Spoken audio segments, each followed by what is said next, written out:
Okay. Looks like I'm live. I'm trying a new system. Oh, there I am on YouTube. I have YouTube over here. I got the screen that I'll use to go through the wins and the live chat here. And then I have a preview of what I'm using to record myself. Here, it looks pretty good. How do I sound? Do I sound good? Do I look good? A bit of a new system, but it should make live streaming a lot easier for me because it's kind of a pain in the butt to live stream. Yes, Signal Group, you're live. Yes, yes. Let me know how I sound.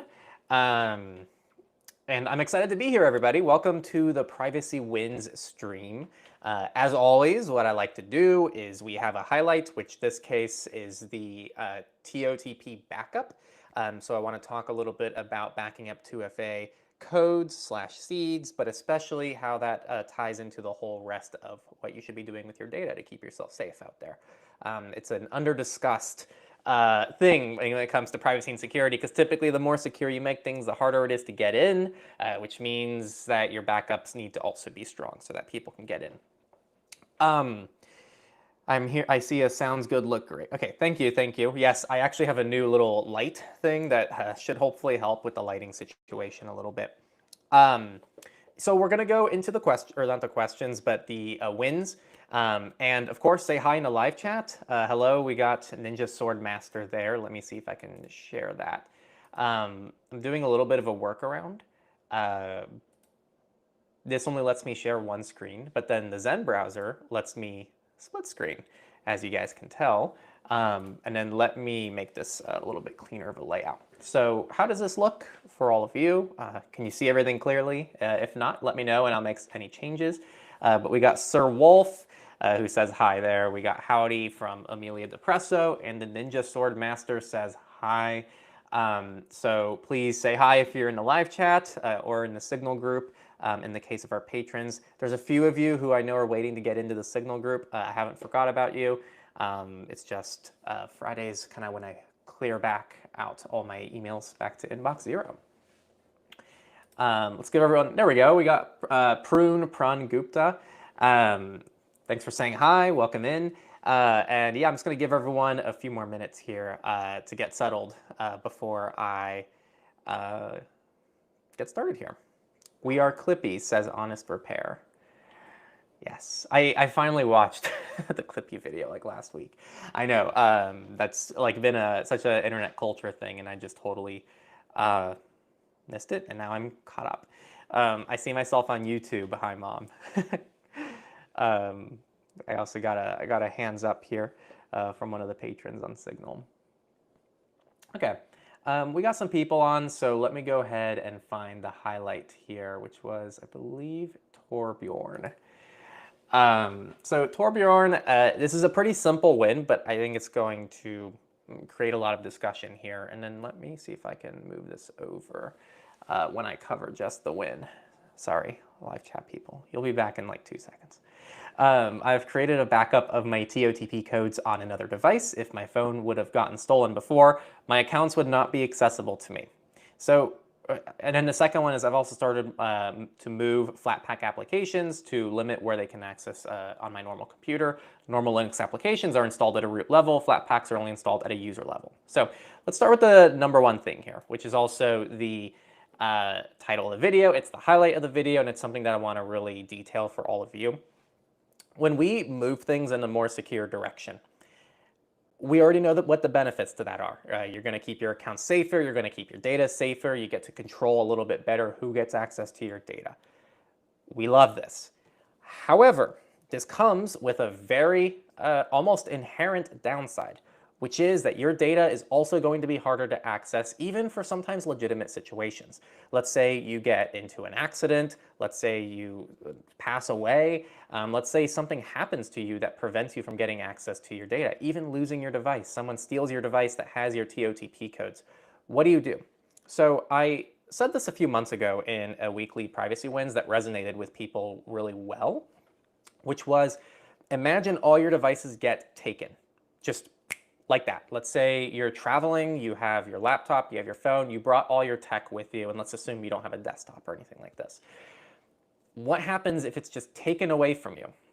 What do you do? How do you get access to your data again? How do you get back into your account? You need to have a process and a system set up for these kind of situations. What happens if you're in the hospital and you need somebody to access something for you? What do you do?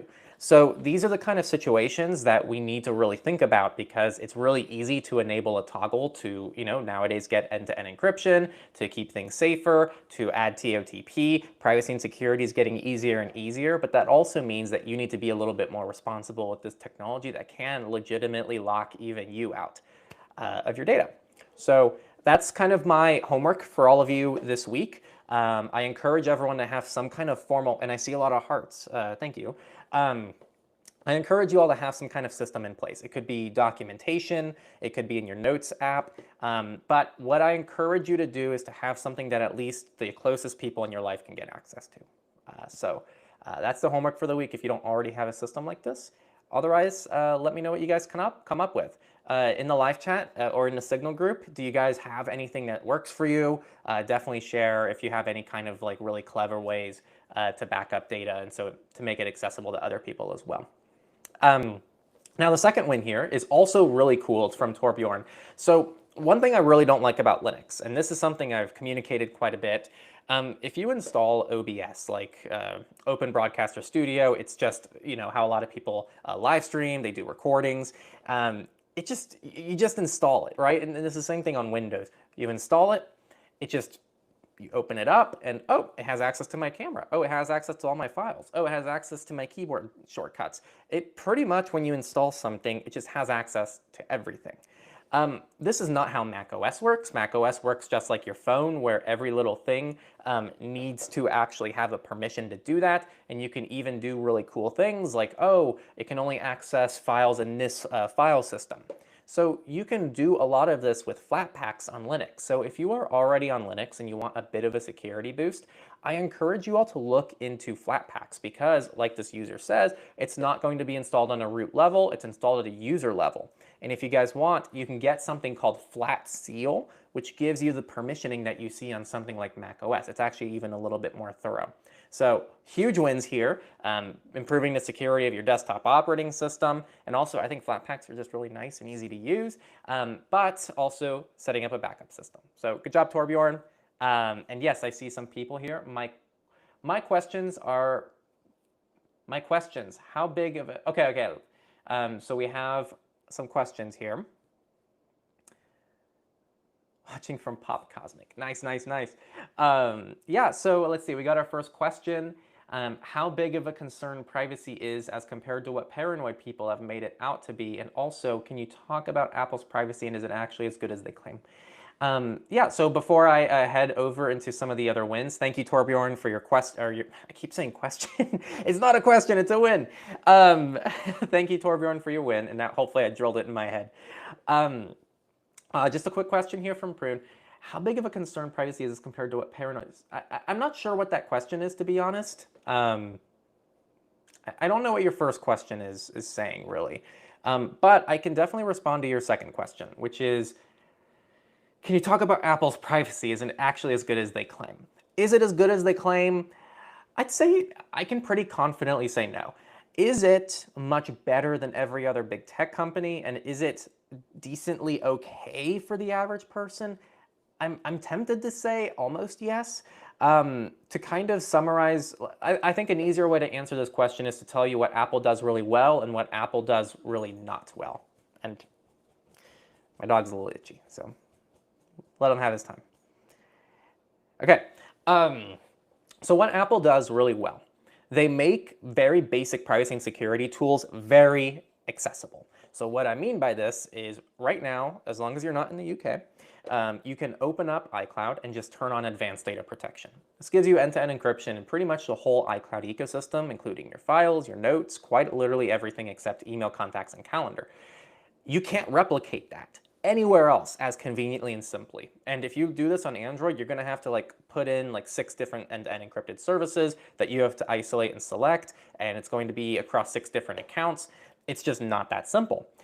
So Apple makes easy end-to-end encryption very easy nowadays for people. Same thing with security. Lockdown mode, enable that on an iOS device or an iPad or anything like this. And it's going to give you some massive protection against even nation-state actors. And the fact that journalists and different people have access to a tool that can literally help fight off against a nation-state with just a toggle is pretty insane when you think about it, because normally you think, oh, I got to go out and figure out how to use cubes, or I got to figure out how to use all these encryption tools, and I have to lock down my attack surface, but they have literally made it a toggle. So there are some really cool things there. Where I think Apple doesn't do, and also, sorry, the third thing I will say is that Apple does do quite a bit to help prevent third-party tracking. Not from themselves, but from third parties. They do more than I would like to see, than I wish. They do what I wish Android would do more of. Now, what Apple doesn't do well, it's a closed ecosystem. So, you know, we have F-Droid, we have so many cool open source third-party projects that exist only on Android but not on iOS. You can do things like have multiple Signal accounts on Android, which is a huge benefit in itself. You can also install like a proper Tor browser because it's not just tied to WebKit. You can have just so many cool tools that exist on Android that you can't quite find on iOS.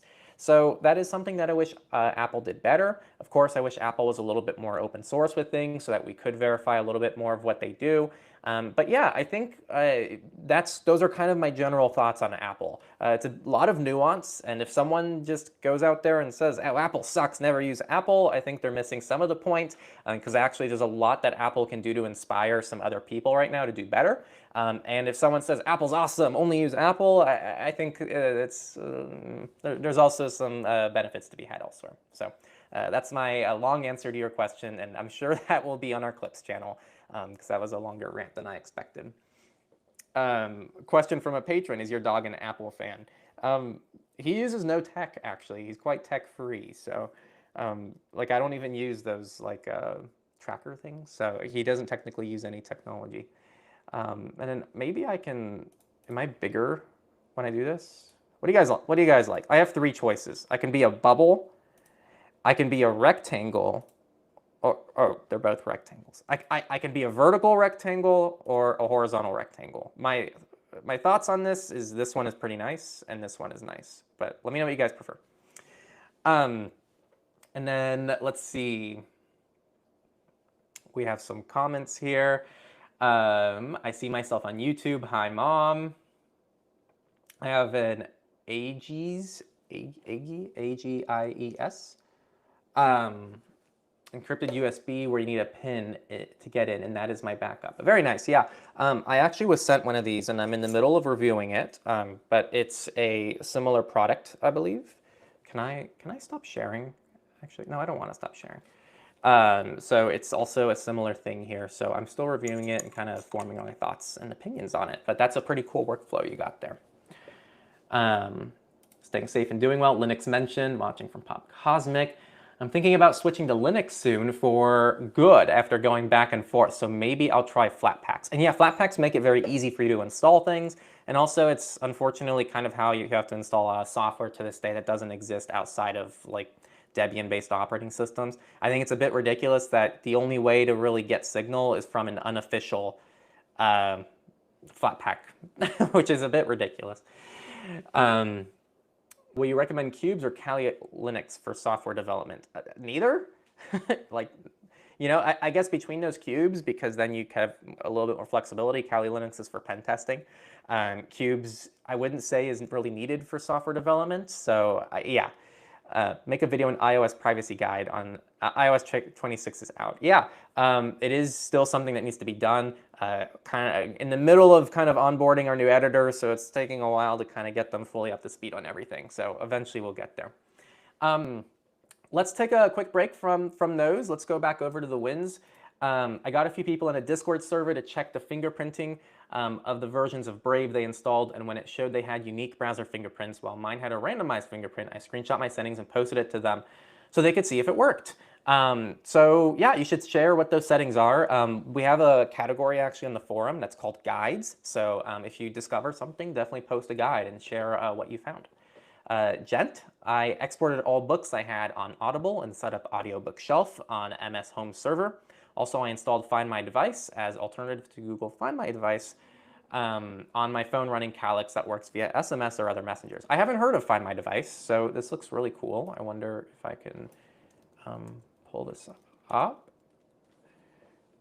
Find My Device. Oh, it's on F-Droid. Very cool. Yeah. Yeah, very nice. That is definitely a cool suggestion. So I've never used it, nor really heard of it, but it sounds like it should work pretty well. And then let's go back here. We're going to do one more win, and I'll get back to you all in the comments. Moonwriting. I previously stated how I switched back to a combination of Mullvad Browser and Brave, but since then, I have started to test out Safari plus iCloud Private Relay, as I've been increasingly annoyed how sites are blocking me just because I use a VPN. Very fair. Not anymore! I'm uncertain if I will keep using this setup, but so far I've mostly liked it. Also, if you're using this setup in private mode, you get a new IP address for every website. And then even some observations about streaming sites. Apparently, they are very compatible with Private Relay. I've also been looking for a new RSS solution because of this new browser setup where I don't use a system-wide VPN anymore, but don't want to expose this traffic. I've been testing out Miniflux, an open source and minimal web-based RSS reader that I've really liked so far. I haven't used Miniflux, but it sounds really cool. I uninstalled NotSnook desktop app and switched to using it as a web app. Nice, yeah, definitely a personal preference there. I'd also probably opt for the web app if it was myself. So yeah, I'm sure some people would prefer the native one too though. So I guess it depends who you ask. And they've completely removed their password from this forum. So now my passkey is the only way to log in. And I hope this is a win and I don't get an email from you next week that you got locked out. So treat that carefully, please. Yeah, so on the topic of Safari plus iCloud Private Relay, if you guys haven't seen one of my newer videos, the video was actually inspired by iCloud Private Relay. Okay, actually, let me see. Someone said vertical rectangle, vertical bubble. Okay, I got a few vertical rectangles. And then also in the Signal group, I got vertical rectangular bubbles. So we're gonna go to vertical here. What do you guys think of that? We've been in bubble for a while, and now I'm in vertical. So is our opinion still the same? Is vertical better? But yeah, so moonwriting, your experience with Private Relay is actually what kind of convinced me to pursue the weird like Proton VPN extension that allows me to do site exceptions. Because Safari with Private Relay, if any of you have used it, it just works. And I know I'm like quoting Apple's marketing here, but it really does just work. When you use a typical VPN with your browser, you're going to deal with issues, you're going to get blocked, you're going to get captured, etc. But when you use Private Relay, you're getting essentially all the same and sometimes more protection than a regular VPN. And it just works. And so how do we replicate that without needing Apple to be your, trusted party? Even though with the way Private Relay works, you don't actually need to trust Apple. It is designed very interestingly. Even people like behind like Obscura, who's building a really cool VPN service right now, they still praise the way that Apple does Private Relay. It's something that I think many VPNs can learn from and implement some of that stuff. So yeah, cool stuff from Moonwriting, and let me head over to the comments. Let's see.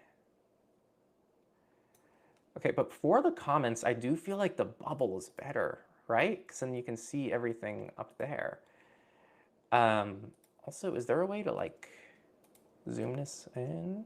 Oh, dude, nice. Nice, that's actually pretty sick. Okay. I'm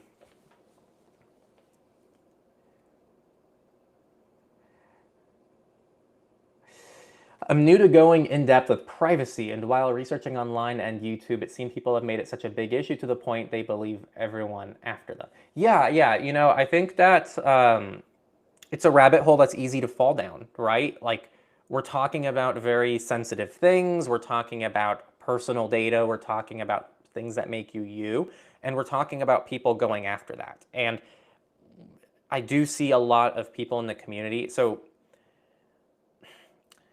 what I care about, because there are people on all sides of the spectrum, right? You have people who probably actually don't have a lot to hide, in air quotes. That doesn't mean they shouldn't still value privacy, but they overall live, let's say, status quo, very normal. They don't do anything that really needs that much privacy. And then on the other end of the spectrum, you have people who are going against nation-state actors who are in repressive areas, and they need to share sensitive information, and their lives are on the line. If they don't have privacy, they're doomed. right? So we have the spectrum, and we have everything in the middle. What you need to watch out for to avoid this rabbit hole where you do too much or you become paranoid, etc., is you just need to reflect on, what do I actually need protection from? And is what I'm doing aligned with that goal, right? As long as what you're doing is in line with your realistic threat, then you're overall avoiding this problem. So it's hard to kind of get there fully, because you might think that you have a threat that's really not that realistic, but it's something to continually evolve and kind of think about. But it is something I see in this space. I want to know what are actual concerns and what I should focus instead of. Yeah, I think ask yourself, like, I want privacy because of, like, answer that question, right? And see, then you can go backwards. I think people just want to make themselves more private without actually asking what they're being more private for. So figure out what your concerns are for you, and then go backwards, and then try to find good workflows to solve just those problems.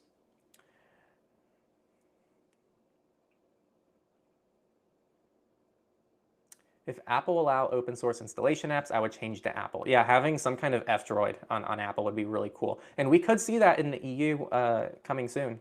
But we'll see if it actually pans out that way. What are your thoughts on the open source tweaks of apps like Reddit? Are they safe to use? What kind of tweaks? I'm not a big Redditor, so I don't really know fully what you're asking here.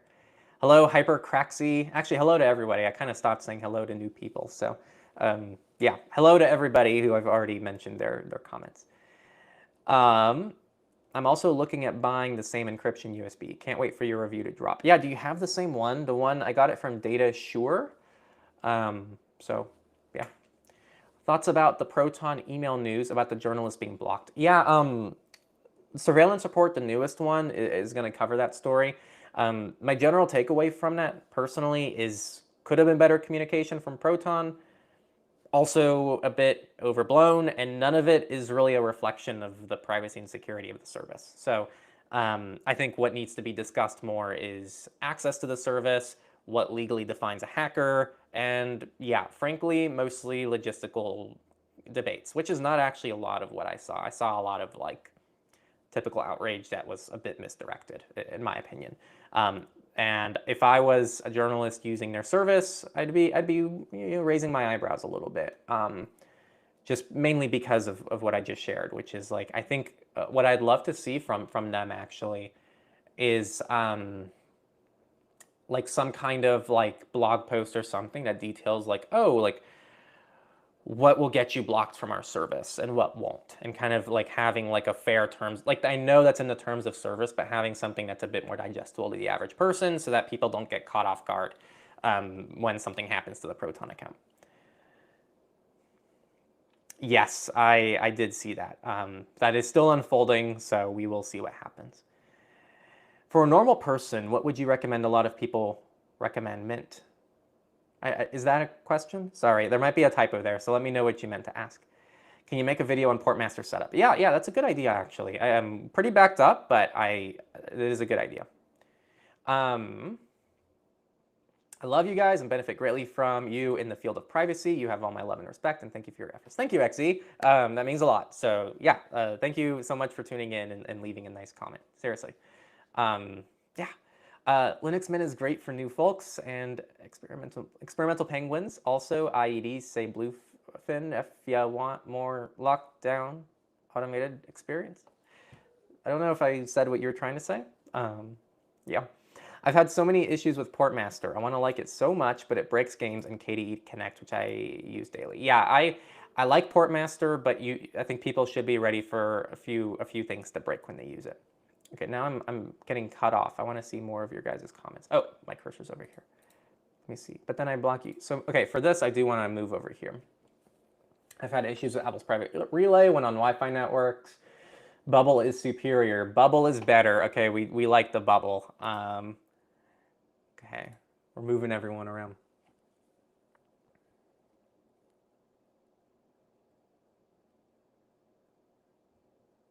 Your answers are perfect for me. I'm so glad I found you early on. Have to go study now. Thank you for the insight. Much love and appreciation. Yeah, good luck with studying, and good luck out there. And if you have more questions, definitely tune in next week when you're maybe less busy with school.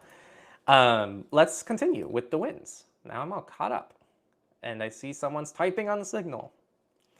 Janelle, 1991, D Apple. Unfortunately, I still use macOS. My phone already 90% graphene and 10% old iPhone, but I have almost completely de-Apple myself. I only use photos on macOS, local photos, installation with a huge media library. That will probably be a lot of work to migrate. All other apps on my macOS are open source, like Homebrew and Homebrew Cask under a free license. I no longer use any proprietary software on macOS, except macOS. The next step is to migrate all Floss apps to Linux. Super cool. Yeah, you know, my understanding from what you're saying here, there's probably a good reason you're still on macOS. And I think that you're going to hear a lot from people that, oh, well, kind of like what I said, right? But I'm saying it half jokingly, which is, well, you know, you're on a proprietary operating system, so why does it matter? Blah, blah, blah. And it's like, well, if that was true, then we'd also be telling people there's no point to using open source end-to-end encrypted messengers because the person you're chatting with isn't on an open source operating system, right? Like, you still get a lot of benefit when you use Signal with your friends, even if they're on Windows, even if they're on iOS, even if they're on a Windows phone. It doesn't matter. The fact of the matter is that you're protecting your messages between you and them. So while, yes, there always are these hypothetical risks, and there's always better that people can do, I just want to make sure that, like, you're reassured that what you're doing is very good, because I know a lot of people will fight back on that a little bit. Okay, M says they have to leave as well, but they said they have a nice stream. Thank you for tuning in, M. And oh, someone asked, is that Zen browser? It is Zen browser. Yeah, I said that earlier. Pretty much the software I'm using to live stream, which I'm hoping will make my life a lot easier, only allows me to screen share one screen. So I had to be a bit creative, and Zen has a split screen function, so I can have everything in the same window. But I can't, like, pop this out and screen share that separately, if that makes sense. Let's see. Torbjorn was the highlight. Internet Ghost. I bought a CD from a favorite band and jammed out the other day. That's cool. I honestly, if I got a CD, I couldn't play it. That's where I'm at right now. And yeah, well, I guess no. I do have access to a vehicle that does have a CD player still, so that might work. May seem small, but I've recently been thinking about the value of physical media in several areas. One of those is privacy. When I want to listen to music, there was no one monitoring me. I just put a CD in my car CD player, and that's it. No OPSEC, no worries, nada. I found something similar with radio. Normally I hate radio, but I gave my local public radio station a shot, and it works well. I can get news and sometimes interesting content, and the radio station literally can't know who's listening and who cannot. Of course, both of these challenges have their limitations and use cases, but man, it is nice to see a way out for some of the content I like to consume that I'm not trapped in, always trying to avoid spying just to enjoy something. Yeah, so a lot of interesting things you touched on here. And it seems like it's just dumbing down your tech. And I think there's a lot of validity to this. So generally, a lot of these technologies, the cool thing about this is you're right, there really is nothing to track. Sometimes when you go behind in technology, you actually do lose some privacy and security in certain contexts. I think a good example of this is when you use SMS instead of an end-to-end encrypted messenger. But this is one of those situations where you're pretty much predating anything that even goes online, right? Like, your CD is there, nothing's touching the internet, it's just your own, you own the media, and it's offline media. Same thing with your radio station. I don't know if we want to call radio online, but there is no server. It's just waves in the air. And it's also one direction. It's not like you're, you know, I know this is obvious, but it's a cool thing to think about. And oh, Brave has split view? I didn't know that. All right, I'm going to try Brave split view after this stream then.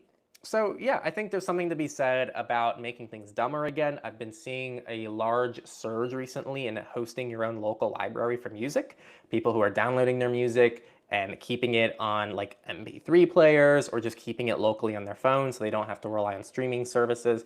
I think this stuff is starting to make a small comeback. People prefer the simplicity of something that they actually is tangible and it's in their hands. And I think besides just privacy, I think there are some cool benefits for that as well in terms of just having something tangible in your life that you can put your hands on. Otherwise, it's just everything's on your phone, and I think it kind of loses its meaning and it's less intimate than something in person. So cool stuff on a lot of accounts. This is probably my favorite one of the week. Just saying. Rolls ice cream. Since I went digging into the privacy world, I began using tools without having a threat model. So basically, I choose the tools I used based on vibes. We kind of talked about this earlier. I now currently have a little threat model, and I'm currently improving it. For now, the only change I did is switch back to Fedora Workstation instead of Secure Blue, which was, to be frank, pretty overkill for my threat model. So yeah, and then it looks like they linked a post here. And then they discuss a little bit more. And this was, yeah. And then I think they posted their impressions here. So very cool stuff. I'm glad you guys are using the forum, and it feels really good to see, and definitely make sure to also get involved. Let's see.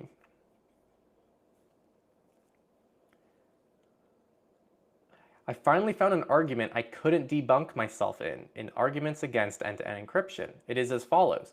Detection algorithms are easy to evade by perpetrators with trivial techniques such as code words and metaphor.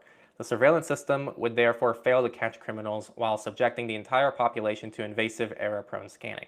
This might seem trivial, but the key word there is metaphor. Here's an explanation of why this is important, which is piped directly from my ghostly brain to the keyboard without any editing. My usual trick of imperfect policing is still useful. It doesn't work because, unlike manual encryption or missed teenagers, synonyms and metaphors can be understood by a person who doesn't know the encoding, allowing brainwashing. People with non-ghostly brains. Unlike the argument that criminals will use encryption will use encryption anyways, this reveals the fact that keyword scanning will fail to catch harm to children when metaphor is used. It is impossible to make a filter that will catch this, but a human will understand it most of the time, so you could harm them. Interesting. I think what this person is trying to say, unknown ghost, if I'm trying to summarize this, is that yes, we can, we can outlaw end-to-end encryption. We can make it so that people scan all content, but even if they do that, it's not going to stop someone from still essentially speaking in code or speaking in some way that isn't easy to recognize, and so it therefore makes it useless, right? I think there's some legitimacy to that. And yeah, I think there's some legitimacy to that. I haven't put much thought into that to really know if that's true. Let me know your guys' thoughts on that. It's an interesting thing, and yeah, let me know your guys' thoughts. I don't have anything about that. Someone said, here's something better. This is from the Signal group. Here's something better than Signal, a face-to-face conversation with no phones around. And I think that's pretty perfect. It speaks to the whole, just dumbing down the tech a little bit. In fact, just no tech. Let's see here. What's your opinion on the KeePassXE browser extension?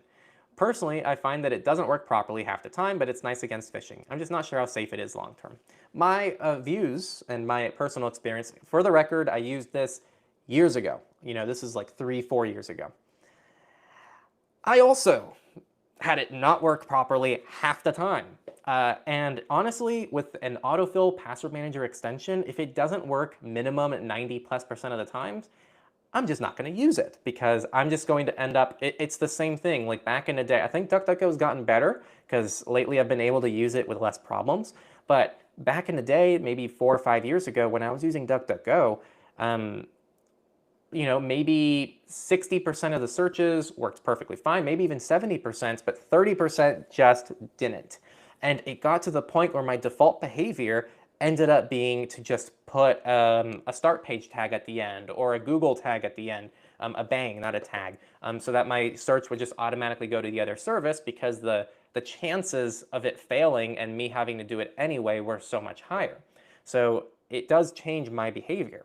So something needs to actually work for me to stick to it, and that's part of why I talked about the VPN workflow that I was exploring in my browser a couple videos ago, because Similar thing was happening there where so many sites were blocking my VPN that I found myself just turning off my VPN for a day or 2 or 3. And I'm like, well, what the hell if I'm turning this off all day anyway because of these minor inconveniences, which aren't actually that minor, then I need to find a workflow that actually works better for me. So my opinion is if the KeePass browser extension isn't reliable enough where you're not going to be consistently using it or you're not going to trust that it's going to work, so you're going to open the program anyway by default, which is what I was doing, then don't use it.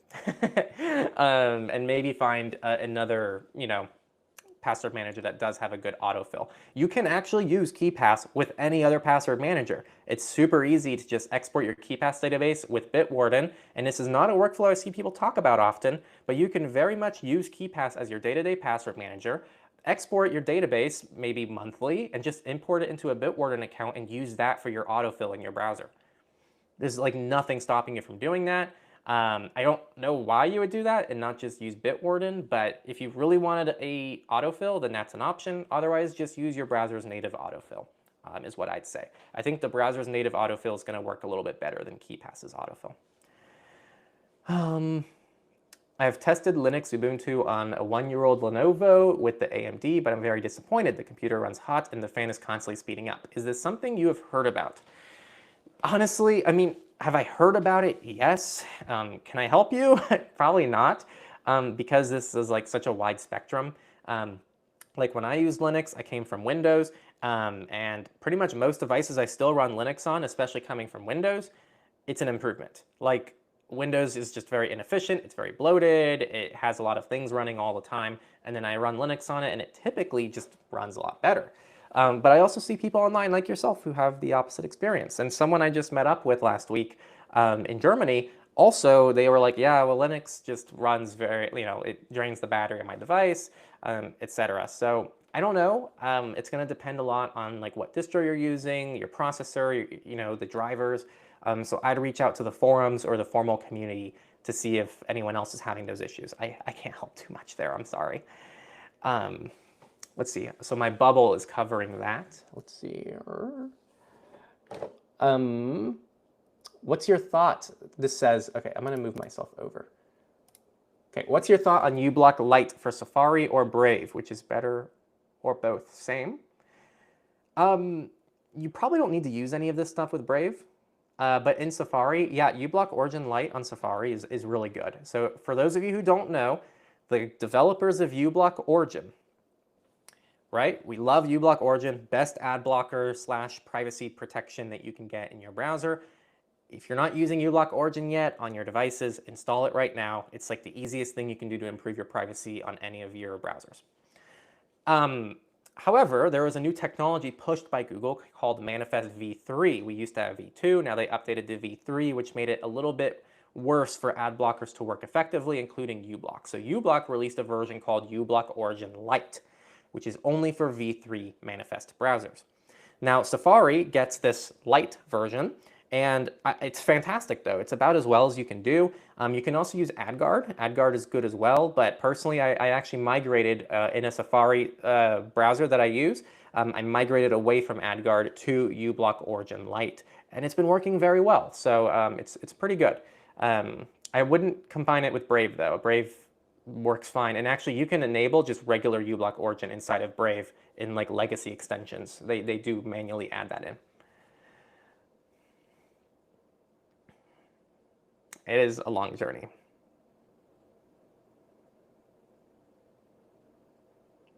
All right, let's continue some of the wins. And then I'm gonna make myself a bubble again. Woo! I was recently a guest on a local radio station, called KJFF. This is a very new win. The Boot, based out of Missouri. I discussed the end of Windows 10 with a focus on Linux. Have a listen if you want. I did not listen to this beforehand, but it sounds like you should be able to find this pretty easily online based on the fact they didn't link it. There was a recording. Oh, if only I read a few more words ahead. There's a recording on their website if anyone is interested in listening to the interview. So like I said, it is available on the internet. or like they said. There is also a very slight chance that I'll be getting my very own segment on the morning radio where I could discuss all sorts of topics, including privacy, security, which would be a huge win for many people. I've also printed a bunch of flyers and I've been posting them all around the St. Louis area. St. Louis? What is it?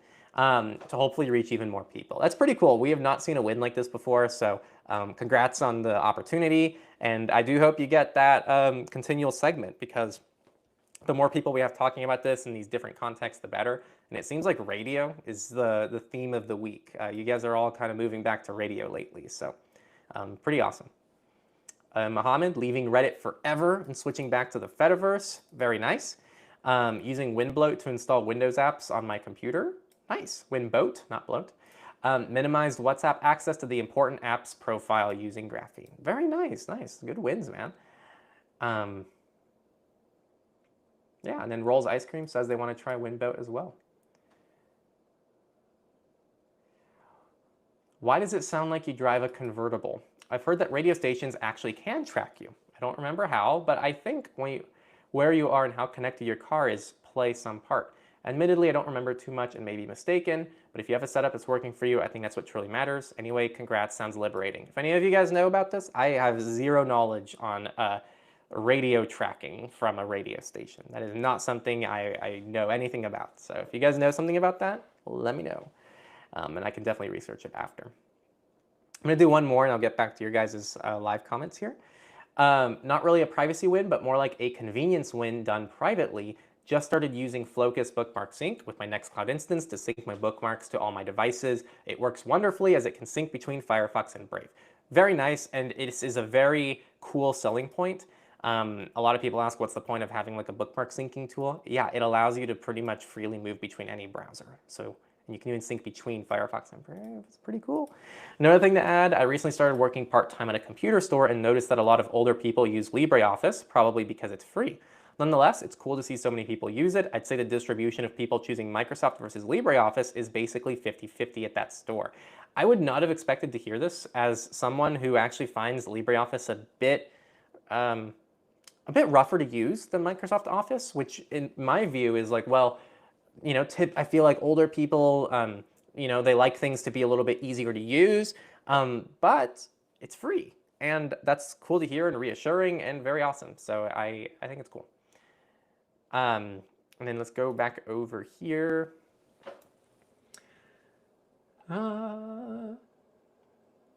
For the TOTP codes, is there any security advantages besides how they are stored when using a YubiKey versus an app? Or is it basically the same across the board? So, of course, I don't know. So, with a YubiKey, there is perhaps going to be better security because it's going to be maybe harder to access those codes if someone's trying to break into the device.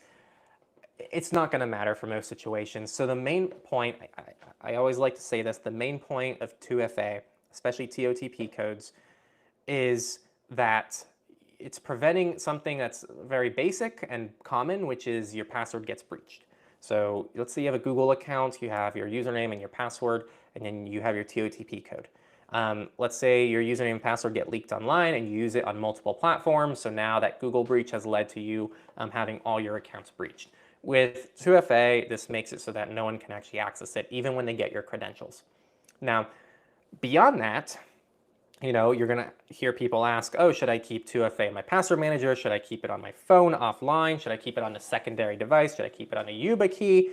And while, yes, there are differences in the security between all those things, at the end of the day, all of those things I listed are still going to protect you against the most common thing that 2FA is designed to protect, which is just someone who gets access to your credentials but doesn't have access to that second form of authentication.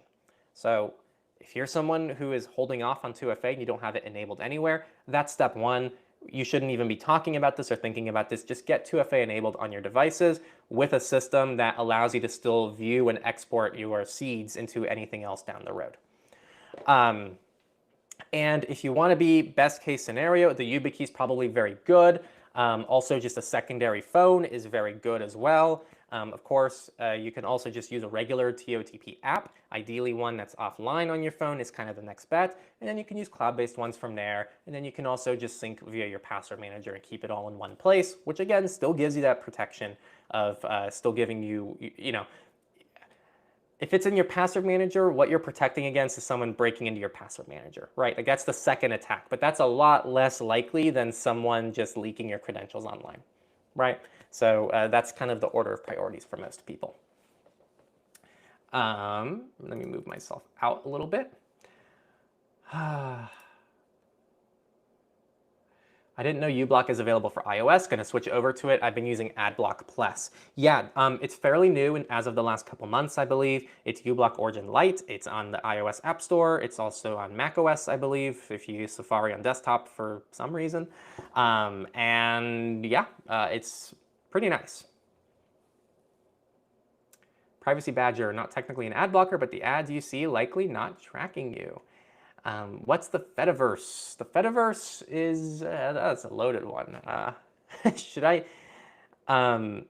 eat up the rest of the stream explaining the Fediverse? Yeah, I mean, this is a user of the Fediverse's explanation. I'm not like a developer for the Fediverse. So my idea for the Fediverse is that it allows anyone to kind of create and manage their own server or like their own community, which then can federate with another community. So a good example of this is Mastodon. On Mastodon, here, can I make myself? Oh yeah, it's getting serious. It's getting serious, people. On Mastodon, let's say, what's your name? What's your name? Terms of Service WTF. So let's say you want to start a new server and it's called tos.com. So you have this Mastodon server, you get to create all the rules. You get to say, I think not safe for work content is allowed. I think people can say whatever they want. I won't ban a single person unless they're a spammer or they're an AI bot. Or maybe you decide, no, I want this to be a moderated platform. I don't want not safe for work content there. You make the rules, it's your server. And then you can choose if that's a publicly or a privately accessible server. And then once you have that, then you can essentially choose how you operate with other servers in the Mastodon network. So to an end user like me, I can still follow you, right? Like as long as you allow yourself to be federated with, which most of them will, I can still follow an account like your account that exists on that server. And then that's it. You can also follow me. It interoperates even though we have our own servers. So it's kind of like email, right? Email is federated as well. It means that you can, spin up a Gmail address, someone else can self-host, someone can have Proton, and you guys can all be in a massive email thread for 100 emails, which is too long, and it should probably be a group chat at that point. But that's federation. Everyone has their own server. Google has their own terms of service you have to respect. You can self-host yourself where you make your own rules, or you can use Proton, which has their own rules, and they all have different privacy and security implications. They all apply different things, but they can all still chat together, and you can still block that person's email. In fact, you can block the whole domain from Proton domains if you wanted to, and that's exactly what Mastodon is. And it's very nice, and it works very cleanly, and it actually is a step further beyond that because Federation, at least with ActivityPub, which is the protocol that builds Mastodon, actually federates and it is interoperable with not just Mastodon, but PixelFed, which is like federated Instagram. So you can now like follow essentially an Instagram account from Twitter. And you can also do so many other, like PeerTube as well. We post to PeerTube. PeerTube is also federated and is built on ActivityPub, so you can actually follow our PeerTube account from Mastodon, and a lot of people do this. And it still shows on my end as a subscriber from Mastodon because everything interoperates and is federated. So I hope that made sense. That was my TLDR federation explanation. If you're not already, using any federation, I think Mastodon is a really cool starting point. Otherwise, you probably do use something day-to-day that is federated, even if it's just email. So there you go. I feel like that was good. Was that good? What do you guys think? I think that was a very good, brief explanation of the Fediverse. I didn't think I had that in me. That might have also been horrible, and I'm just delusional. But let's see. Florp is a web browser. The problem with ads is really annoying. Yes, people don't like ads. I'm actually going to be speaking at an ad conference in a few weeks. Now, not in favor of ads. It's a lot of the ad blocking companies will be there. So Brave engineers will be there. AdGuard will be there. Ghostery will be there. I'm going to be speaking about, and I'll post more about this soon, so keep an eye out for it. But I'm going to be speaking about like this weird paradox of encouraging people to use privacy respecting technologies and also wanting people to contribute to art.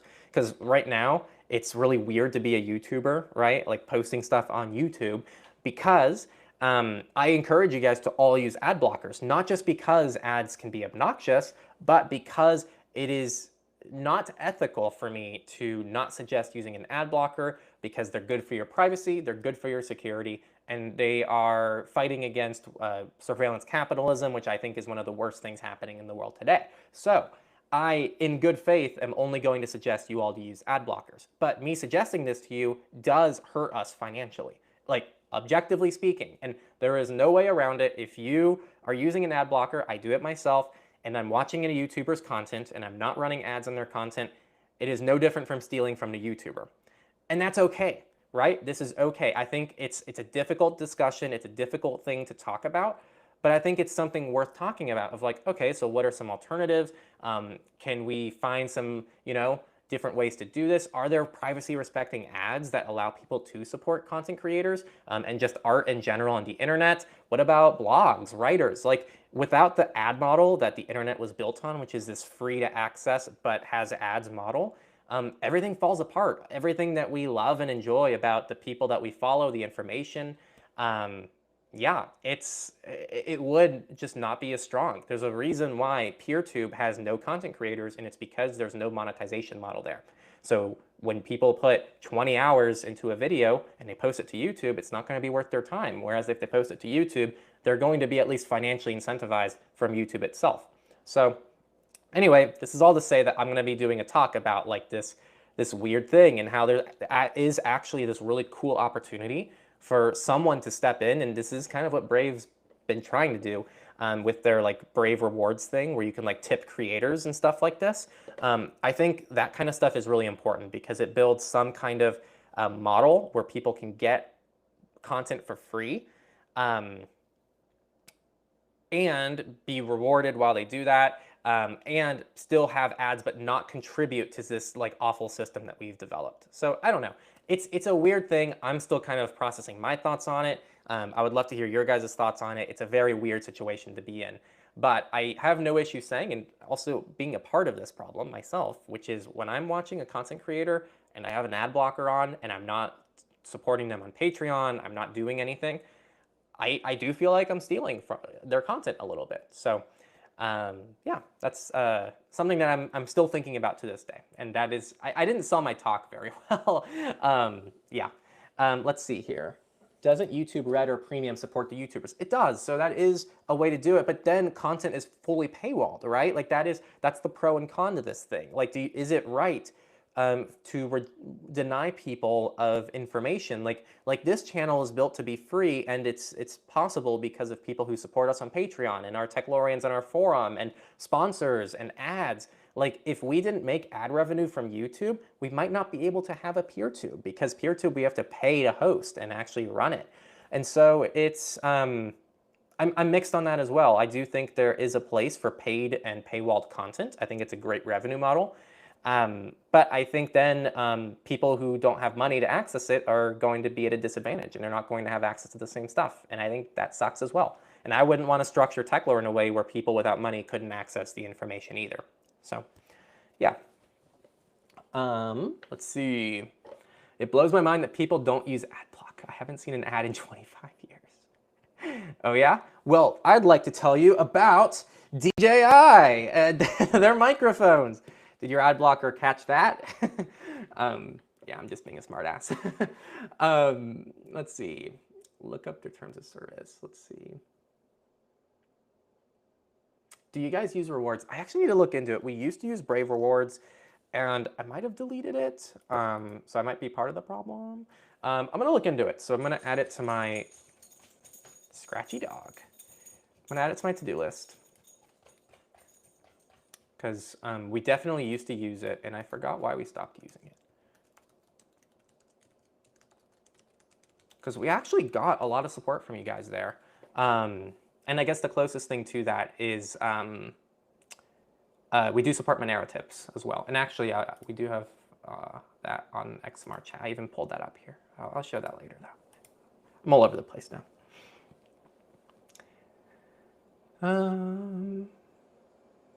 How can I actually prevent device fingerprinting so I can use 2 different accounts without developers knowing that this is me? I made a whole browser fingerprinting masterclass. On YouTube, type in browser fingerprinting masterclass.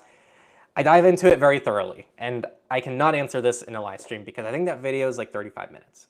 So yeah, it's a rabbit hole, but it's a good rabbit hole. So check it out.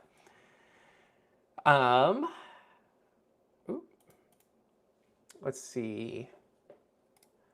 How to transfer Monero or Bitcoin into Hungarian? Oh man, I have no idea. Yeah, I'm sorry. I cannot help you with that.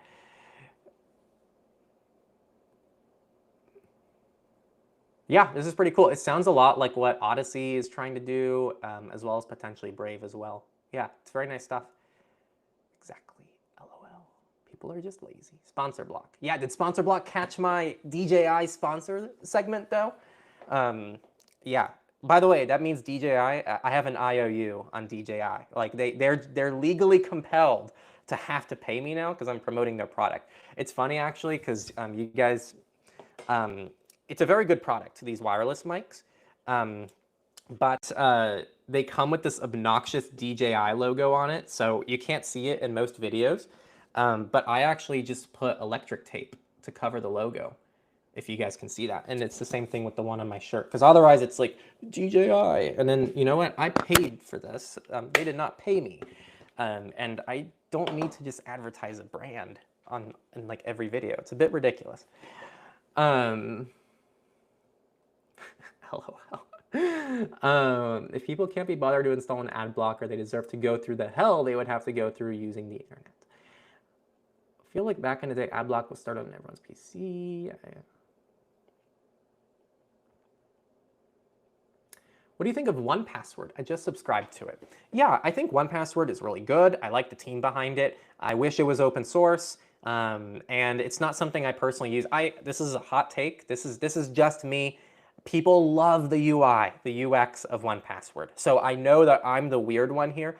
I don't like the UI UX. It just doesn't click with my brain. I feel the same way about Bitwarden. The only service so far that has really clicked with my brain, weirdly enough, I know this is crazy, is KeyPass and ProtonPass. And of those, ProtonPass is on another league when it comes to UI UX. There's no comparison. And I know I'm simplifying because there's a bajillion KeyPass clients, but I'm comparing like the best KeyPass clients to a ProtonPass, and ProtonPass is just so good. So yeah, and no, 1Password was not hacked. 1Pass might be different from 1Password. 1Password, there was a vulnerability that impacted many password managers, and 1Password was like, this is a non-issue, and they still said they would look to patch it anyway. So yeah, which password manager do you recommend? Our website details this, and I actually just made a video not too long ago about this. But if you go to our website, oh, it looks very clean in Zen. I haven't used the site in Zen yet. It looks very nice. Resources, and then you can find literally everything. There's a table of contents here. So you guys asked, what was it? Password managers? Where is it? There it is. So yeah, you have KeyPass, you have strong, like all these KeyPass clients, you have ProtonPass, you have Bitwarden, and 1Password. Those are, I don't have any reason to recommend anything outside of those. Like ProtonPass, I think is, in my opinion, the best and just the most usable password manager for the cost and the target demo for what they're going for, and the fact it comes with Proton. I love ProtonPass, and the fact it just integrates with simple login. I've already talked about how much I love ProtonPass, so you guys already heard this. Bitwarden is also very good. It's very generous on the free plan, so if you're just looking for something free and cloud-based, Bitwarden is awesome. People love Bitwarden in our community. I don't love the UI UX personally, but people love it. And 1Password is like the most normie, like popular password manager of these that I'm listing. So if there is like a password manager that someone on the street is most likely to know, it's probably 1Password. And I think 1Password is really good for businesses and really good for families. And that's where I hear that used a lot. And people who just really connect with its UI UX. So try them all out. I think they all have free plans, if I'm not mistaken, for you to trial them out. And then all of them allow you to export and import. So if you try one, you import everything into it, and you don't like it, it should be easy to export and import somewhere else. So yeah, that's what I recommend to you all. Also, man, you know it would look even better if I was a bubble. Oh my God, doesn't that look cool? Look, I'm a bubble. Okay, let's go back. Oh no, oh, the hex didn't work. You guys saw that, right? Thank God it didn't work. Because I would have reopened the split screen window. Proton Pass is the best in my experience. Works flawlessly. Yeah, I've already made a video on how I was wrong about Proton. When Proton Pass came out, I'm like, what's the point of another password manager? And yeah, I was very wrong about that. Like they just developed it very nicely over time. Let's see.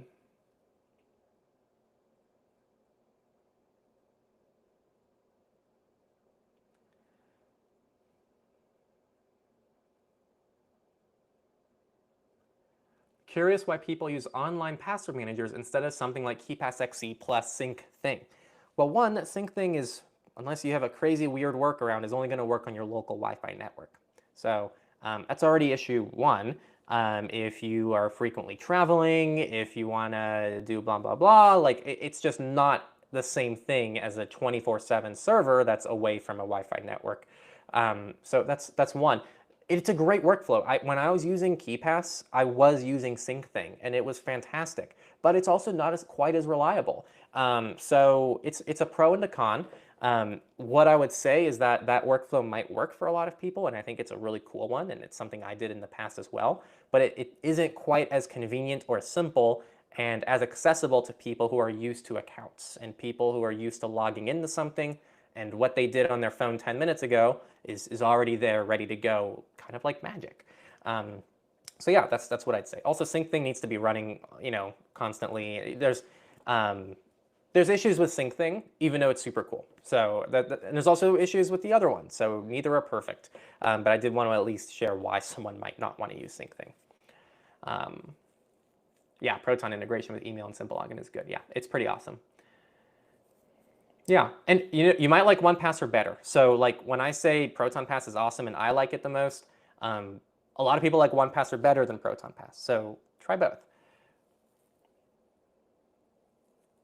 And yeah, someone also said it's convenient. So yeah, there's other benefits too to these password managers. But you might not need those benefits. I used KeePass for a long time. Really appreciate it. Yeah, of course. I haven't seen this yet, but I should look into it. That's new, the Microsoft Advanced Protection Service. I haven't heard of this. Let me continue the privacy wins before I get lost with you guys. Another loss, not a success. A few months ago, I deleted my main mobile number. I had changed the number with many providers, but I also forgotten many of them. Now I have to recover some very old accounts with the help of support. A conversation with support is very time-consuming and not good for privacy. So, excuse me. Yeah, I'm sorry to hear that. That's not an easy one to come back from. This is, a hard lesson. So I'm sorry that you had to suffer this lesson. For any of you out there, don't delete things when you think you've transitioned off of them. It doesn't matter how much you want to. I know it feels good to click delete. I know you want to click delete on your Facebook account. I know you want to click delete on your Google account. I know you want to click delete on an old phone number. I know. But I've made the mistake as well. I remember when I deleted my Amazon account, I then discovered afterwards that all of my ebooks back in the day, this is like 10 plus years ago, were all part of the Amazon ecosystem, and there was no way to download them. And so yeah, I had to repurchase all my books. So yes, when you are trying to transition off of some big tech platform to a non-big tech platform, whether it's Google to Proton, whether it's Amazon to Calibre, whether it's a phone number to a new one, Google Voice, whatever, transition first. Oh, a dog escaped. Hello, dog. Sorry about that. Transition first, migrate to the new service, and then just log out of the old one. Don't touch it, don't delete it, just log out, and then just set a timeline, maybe 6 months. And then after 6 months, then you can delete it. Set these transition periods, right? Like it's actually, I know it's a dark pattern when the companies do it, because the companies are like, we'll delete your account in 45 days. That's a dark pattern. But you intentionally choosing to do it is intelligent and mature and smart, because otherwise it can cause a lot of headaches. So that's my spiel.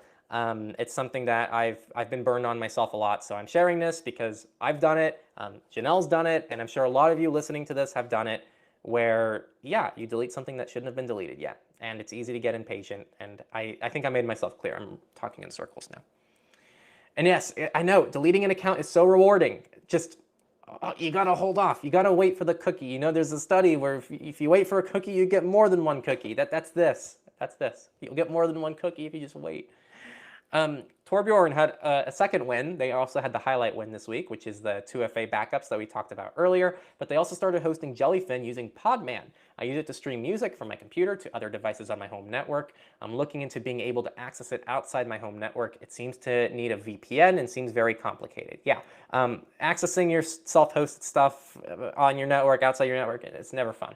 If I get a Blu-ray disc drive, I could host many movies, like Netflix. So very cool. And Jellyfin is awesome. And I have access to a Jellyfin server that someone else manages for me because they're very friendly and nice and let me access it. And I love that server. So yes, I get it. And I hope you're enjoying it. And then here's some tips from the community. Rithwick. I had a few small wins this week. I've begun publishing articles with Publi, which is an open source blogging tool. And I'm now hosting the site on GitHub Pages. This gives me a lightweight, secure, and completely free way to get my writing online, and it's been easy to set up. Very nice workflow. At the same time, I've upgraded the Magic Earth to Google Maps converter I built earlier. The original version could only turn a Magic Earth link into a Google Maps link. The updated website adds an option to input raw latitude and longitude coordinates directly, and the tool will generate the corresponding Google Maps URL. And then they wrote some blogs for you to learn about this. So thank you for sharing this and making it accessible. And this sounds useful. So yeah, check it out, guys. It's all on discuss.techlore.tech, which is our forum, if you don't know where to find that. How many more do we have? Okay, we have quite a few more. So I'm going to take one more break and then go to the comments before I resume here. Let's see.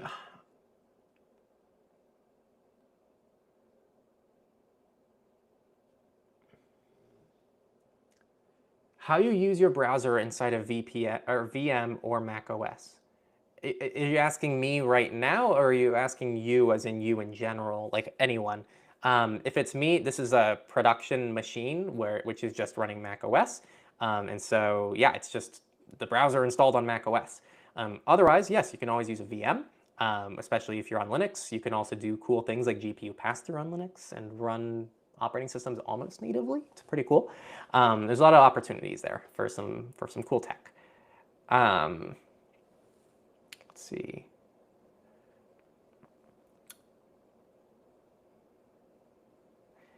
Channel I was watching live yesterday doxed all their passwords on screen for a split second. It was as bad as it could get. Crypto keys, everything. That's pretty bad.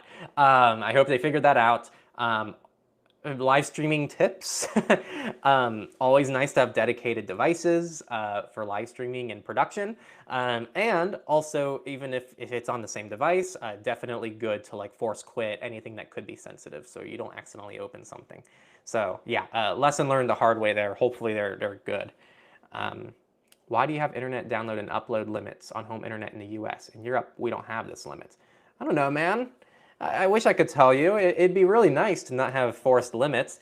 I will say the one thing, I was just in Europe, and in general, what I love about European internet, this is a generalization because I know it's different in different regions, but in a lot of areas that I'm in Europe, it's fairly symmetrical, the internet. It's like I'd say 100 down, 100 up is pretty common. I don't see as many like super high download speeds in Europe, but I'd rather have that than what we have in the US. Like it's very common in the US to have, you know, gigabit down and then 25 up. It's like ridiculous. Like, yeah, especially for me, because I care more about upload than download for my work, for obvious reasons, because I'm uploading data all the frickin' time. Video's heavy.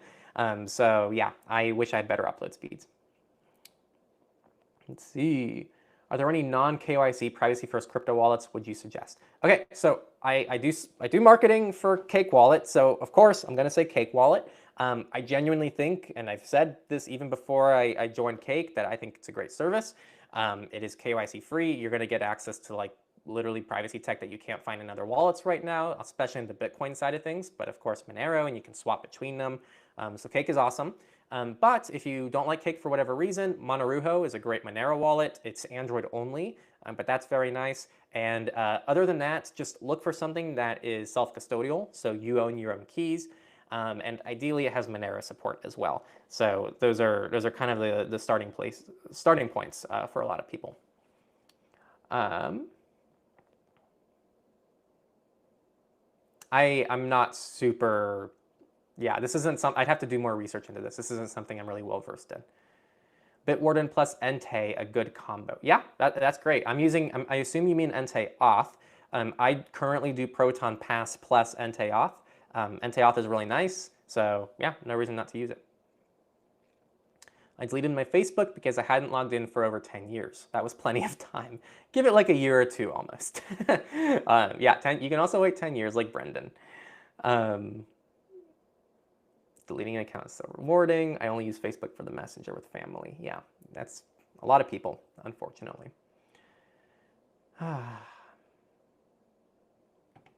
Let's see. Let's move this over because now it's getting. Oh, I got a hello, Techlore. Okay. They were sharing the screen instead of the window. That's a bummer. Yeah, that'll do it. Hello, Techlore, big fan. Hello, Parav. Thanks for tuning in, and I'm glad you like the content. And welcome in. By the way, I forgot to mention that. Do you guys like the new recording time? It's an hour earlier. It should be a bit friendlier to the Europeans with hopefully less drawback to the non-Europeans. So let me know. Also, Tactics, sorry, I missed your new message here. Tactics on Signal said, I definitely prefer Bitwarden over KeePass plus SyncThing. One thing to note, SyncThing does have relays that allow you to transfer data over 2 different networks. That's pretty cool. I didn't know that, and I have not tested that. It sounds complicated, but that's pretty cool that you can do that. Let's see. Is getting an external hard drive a good alternative to Google Drive, or at least better? I'd rather not centralize my data on Proton like I did with Google again. So, I mean, that's a really difficult question. Is getting an external hard drive a good alternative to Google Drive? It depends what Google Drive is doing for you. Because if Google Drive is your collaboration suite and it's how you're writing notes and documents with people on your team, an external hard drive is really bad for that because it doesn't really do any of that. So I'm giving a bit of an extreme example, but the question beneath what I'm saying here is, what are you using Google Drive for? It sounds like, if I'm reading your question correctly, you're using it for like centralizing all your data in one place, right? So you're storing your documents there, you're storing your life there. And in that case, yes, an external hard drive could be really good. I would just say that an external hard drive is a single point of failure. If your house burns down, if you lose it, if you drop it on the ground, you're done. So make sure to have a backup of some sort. I personally use a NAS for this workflow, so all of my data ends up on my NAS, and then my NAS also does an encrypted cloud backup as well. So that way I am fully covered. You know, my NAS can break, I don't care, I got an encrypted backup somewhere. So yeah, that's what I would generally say for you. It's 2:42 a.m. here. Love to watch your videos from other parts of the world. Okay, well, the 1 hour sooner is better because otherwise it'd be 3:42 for you right now. So yeah, I do think this is a good move. So yeah, and get some sleep too. That could be good. Yes, I like the new lifetime. Good. Okay. Yeah, of course, of course. And it's something, again, I can look more into. I'm just not familiar with it to be able to tell you. Like, a lot of these questions are very difficult questions, but because they get asked a lot, I can answer them on the spot in a live stream. But sometimes you guys ask something that I don't know off the top of my head. So it doesn't mean I can't figure it out. It just means I'm going to have to do more research and get back to you. My mom keeps some of her account passwords on iOS's Notes app. Is that safe enough? Is it safe enough? It depends, because if she's using weak passwords, like the issue here is, you know, is she generating strong passwords? It's going to be hard if she's just typing out passwords in her Notes app. Most likely she has some kind of password that she's reusing and she just keeps it all in Notes. I will say there is now a native passwords app on iOS that integrates super cleanly in the ecosystem. So I wouldn't even go to your mom and say, hey, mom, you know, what you're doing is insecure. You should do this instead because it's more secure. Just go to your mom and say, hey, dude, is it a pain in the ass to have to like open your Notes app every time you want to log into something? Okay, well, let me make it more convenient for you and just import those into your passwords app. And then once it's in the passwords app, then you can say, oh, hey, have you tried generating a new password here? You know, because it's like a one-click swap. So that's what I would do. That it's a very easy switch for someone as well. And a lot of people are in this situation. I see this question a lot. Just mention out, hey, there's a passwords app. Just use the passwords app. It's better than the Notes app. I know we can talk about Proton Pass, KeyPass, etc., but once they're in passwords, you know, that's step one, just getting them on a password manager. So, yeah.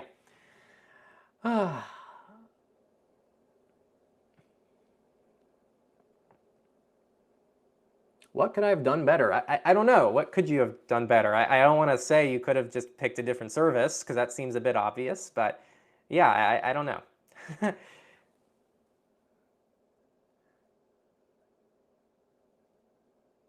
Okay. I am going to continue the wins.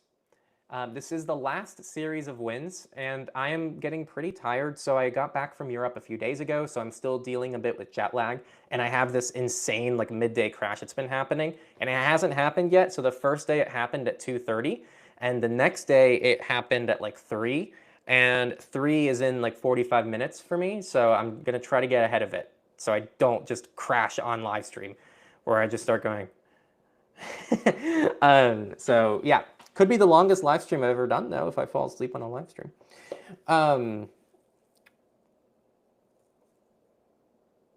Yeah. Let's see. I like the new lifetime. I'm a little distracted now. Okay. Some extra malware protection. I enabled secure boot on my laptop. I had to turn it off a long time ago due to it blocking Linux from starting. I had to follow this official CatchOS wiki page. For those who don't know, CatchOS is an Arch-based Linux distro that tries to combine plug-and-play usability with superior performance. So yeah, good job figuring that out. And yeah, it seems like it's working pretty well for them, and it's like native Linux native gaming. So yeah. Lightning Toaster, the Linux gamer video creator that I trust, says it here. By the way, the Linux gamer who was at the Nextcloud conference that I was at too, so we met up a little bit. And actually, I had a short cameo in their video. I was walking behind them, and they had B-roll. So check that out if you want to see that. Let's see, kind of a win, I suppose. I recently got locked out of my Proton account. Entirely my fault, permanently. I really like Proton, but like experimentation too, so I decided to move over and try something new. I switched to a Tuda paid account for email and calendar, Bitwarden for a password manager, Ente for photos, and am self-hosting my own cloud storage with Nextcloud on a custom domain using Cloudflare Tunnel. It's been quite the experience trying all these new things, and honestly my only gripe is Tuda's interface for their apps, as it feels pretty dated and unintuitive compared to Proton's. However, the service itself works great. Oh, and I tried cubes. It seems really cool, but I couldn't really figure it out. So these are not kind of wins. They are wins. Like, these are really cool transitions that you've made and ecosystems you're entering. And yeah, cubes is, you know, kind of a cool thing to try. Even if you don't end up using it, I hope it can inspire some things that you can implement in different operating systems. So yeah, that summarizes, finishes all the wins this week. So thank you all for leaving your wins. Join the forum and join next week's wins. And now I'm just gonna be active with all of you in here. See, I can make this big, but I don't know if that's actually better. Let me see. No, it's a bit better. I mean, can I just close this away? Can you just like go away? Can I? Okay, I can make this full and then boom. I don't think that was the most efficient way to do that, but it did it. So let's see here. I'm gonna be on for just another few minutes.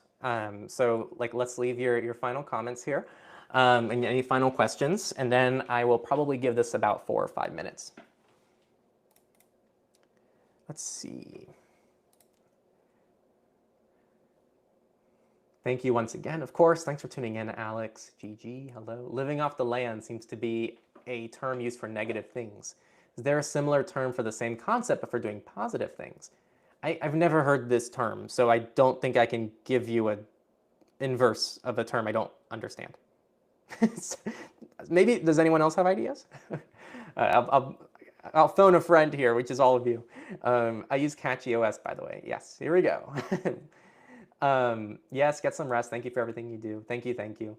Does your setup for YouTube cost a lot? Also, what PC and specs would you recommend for an affordable yet great PC for demanding tasks? So I want to be very clear here. I think that, so I'm going to share with you what I do in a second. What I'll say before I say that, you can do YouTube on very, very, very, very, very underpowered gear. And I don't want people to think they need good gear to start putting out content. And I would argue if you're going to start experimenting with YouTube, experiment when you don't have any followers. The moment you start getting more and more followers, the harder it's going to be to actually start experimenting. So make mistakes, start right away. It's okay if it's bad quality. If you go back to our first videos, they're god awful. You can literally start with just screen recordings and your webcam.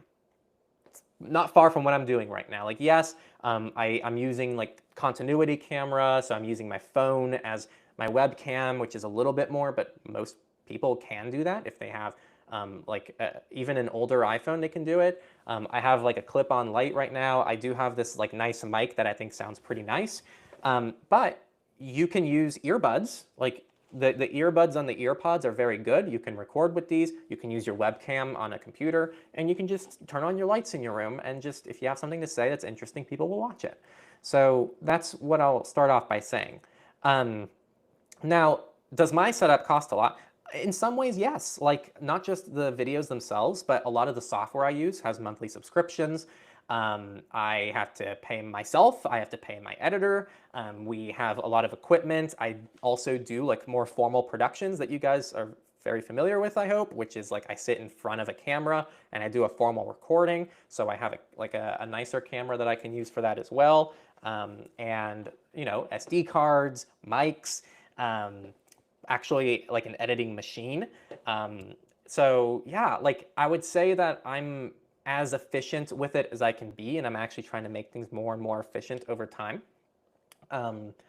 Because there's a lot of things and there's a lot of things I want to say, and I have this like perfectionist mentality. I want things to be really good and high quality. And I want to let that go a little bit so that I can get more things out there, because I feel like I'm not keeping up with the news as well as I should. Like, the UK is going after and trying to backdoor Apple right now. I haven't said anything about this yet. There haven't been any updates on several key things that are happening around the world that I want to talk about. Germany might be flip-flopping on their chat control position. Like, this is all big stuff that I just haven't made time to comment about. But like, where am I actually making the biggest impact? If I get something that looks visually the best and has the best production, or people actually are like learning and like keeping up to date with some critical fights happening around the world. So yeah, so you guys might see a bit more of like that. Like, I just need to get something out so you guys are kept up to date with something. That was a long question. Johnny-O! Johnny-O! Hello, Johnny. Yeah, give Johnny likes. Yes. Give Johnny a lot of love. Thank you, Johnny. Yeah, thank you. I never know what to say, and you never know what to say also, because you also have never said anything after you tip. So thank you, Johnny. That means a lot.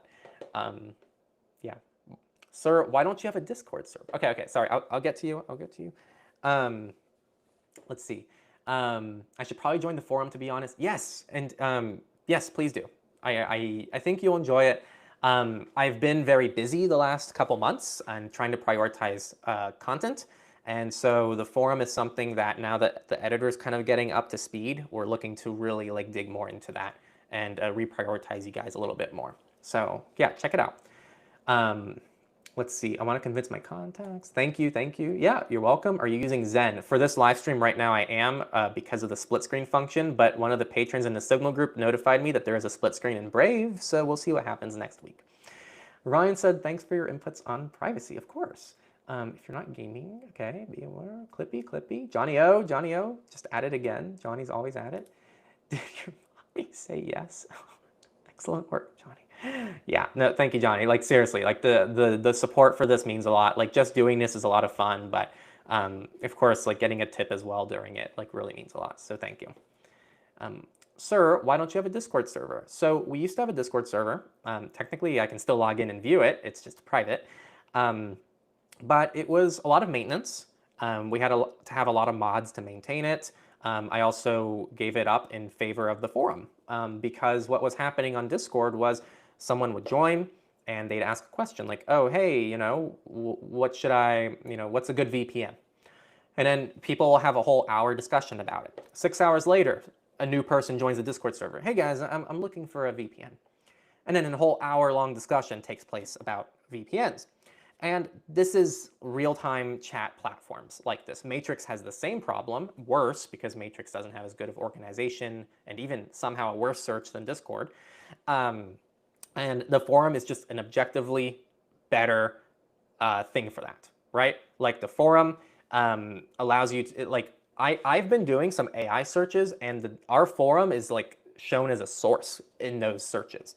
I have typed in organic search, you know, like, oh, I want to look into this. I'll put it into my search engine, Brave Search or DuckDuckGo, and like Techlore forum posts come up. It's freely available information. It's public information. And like that is to me a lot more impactful than a private Discord server. Even if it's public, the data is private. That's not like easily indexed information. So that's why it's a lot more impactful for people, and it's democratizing information that's otherwise like tucked behind a community, if that makes sense. Of course, we still have a community on the forum. It's still a good place for that, but the default is everyone can benefit from the information. In fact, this whole live stream took place and I'm not logged in. Like I'm literally not logged into the forum. So yeah, that is the power of the forum. Yeah. But yeah, that's all I have, everybody. We have something from Ian in the group. I don't get it. BRIGHTSIDE Live ISO will run, but it won't run the installed boot drive. Interesting. Yeah, maybe we can troubleshoot that in the group afterwards. I don't know if I can help much at all with that, but maybe some others can help there. Yeah. That's all I got, everybody. Let me make this... let me stop sharing here. I'm still learning this new stop sharing. Yes. Okay. So I want to thank you all for being here today. It really means a lot. All of you who tuned in, asked questions, shared your wins, especially all of you on the forum. Join the forum and you can join. I'm going to post after this stream next week's wins. So you can join that right after the stream is over. Just go in, leave any wins, anything that's happened this week or anything that happens throughout the next week. Just log in and leave it. And yeah, I want to thank Johnny O for his massive support. I want to thank all of our patrons in the Signal group, all our Techlorians. I want to thank everybody who makes this kind of stuff possible. Literally just wouldn't be possible. Again, I know I talked about this earlier, but like the fact and the way that I'm able to say that you guys can just not use ad blockers is because of all the support that you guys give elsewhere. So in some ways, we are kind of building that like new privacy respecting alternative network that you can still fund content creators. So yeah, just my long way of saying thank you all. Good night for probably a lot of you listening right now, or good evening, or I guess good morning if you're in Hawaii, barely. Yeah, that's all I have. See you guys next time. Check out all the links to the forum and everything down below, and we'll see you next week. And now I have to figure out how to end this, so this might be a little awkward. Let's see. I can leave. No, because then the stream will still be going. So I'm going to stop. Okay. Formally, goodbye, everyone. Thank you all. Thank you, Alex, Soul Life, and everyone there who just said goodbye. We'll chat soon.